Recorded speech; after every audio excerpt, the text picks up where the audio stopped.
legendary Ronaldo R9 chooses the winner of the 2026 World Cup.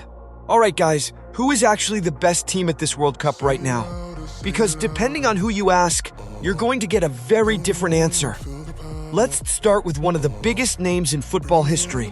Ronaldo Nazario, the original Ronaldo, the Brazilian legend, has shared his thoughts on which teams look the strongest right now. And according to him, two teams stand above everyone else: Spain and France. Now, when a legend like that speaks, people listen. But what makes this even more interesting is that his opinion isn't just based on gut feeling or nostalgia. The data backs him up too. Analysts from Opta, who crunch numbers and statistics for a living, are seeing the same thing. Spain and France are coming out on top when you look at the underlying performance metrics. So you've got eye test and data lining up.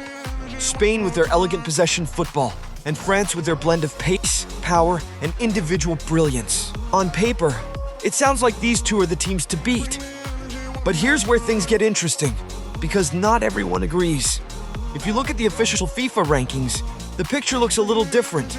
According to FIFA, the team currently sitting at the very top isn't Spain, and it isn't France either. It's Argentina. Yes, the reigning champions are right back at the summit, according to the official rankings. And following behind them, you've got the usual collection of football powerhouses that you'd expect to see near the top of any list like this. But then there's one name that might catch you off guard: Morocco. Morocco's rise up these rankings has been nothing short of remarkable.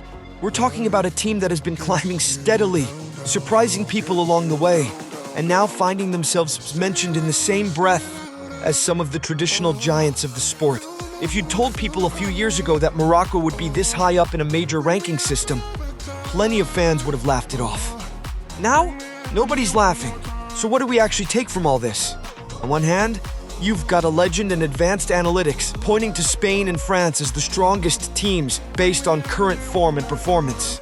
On the other hand, you've got the official FIFA rankings, which work differently, putting Argentina at the very top, with Morocco making a surprising and impressive push into that elite conversation. This is honestly one of the things that makes football so fun to debate. Rankings, stats, legends, they all tell slightly different stories. And at a World Cup, all of those stories eventually have to be settled on the pitch. Now, let's shift gears a little bit, because the World Cup isn't just about predictions and rankings. It's also about the moments, the human stories, the chaos, the things that happen both on the field and off it that end up defining how we remember a tournament. And in the opening days of this World Cup, we're already seeing all of that play out. Let's talk about the positive side first. We're seeing young players step onto the world stage and immediately make history. New records are being set by some of the youngest talents in the tournament. Think about what that means for a second. These are players who, in many cases, are playing in their very first World Cup, and they're already carving their names into the record books. That's the magic of this tournament, right? It's a stage where legends are born, where a player can go from being relatively unknown outside their home country to becoming a global name in the span of just a few matches. Every World Cup gives us at least a few of these breakout stars, the players who arrive as prospects and leave as household names. And it sounds like this tournament is already producing exactly that kind of story, with young talents making their mark in record-breaking fashion. But of course, a World Cup isn't all highlight reels and feel-good stories. There's also been chaos, and not the good kind. Reports are coming in of incidents happening outside the stadiums. Now, when you bring together this many fans from this many different countries, all with this much passion and energy, things can occasionally get a little tense. And it sounds like in the early days of this tournament, we've already seen some of that tension spill over into chaotic scenes outside the venues. These kinds of incidents are unfortunately part of the reality of a tournament this size, with millions of fans traveling, celebrating, and sometimes clashing. Organizers always have their hands full, trying to keep things safe and under control. It's a reminder that the World Cup isn't just a sporting event, it's a massive global gathering of people, emotions, and cultures, and sometimes that mix can get a little messy.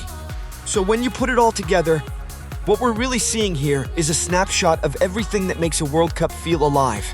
You've got the strategic side, the debates over who is actually the best team, with legends, data analysts, and official rankings all telling slightly different stories. Spain and France looking sharp according to the eye test and the numbers.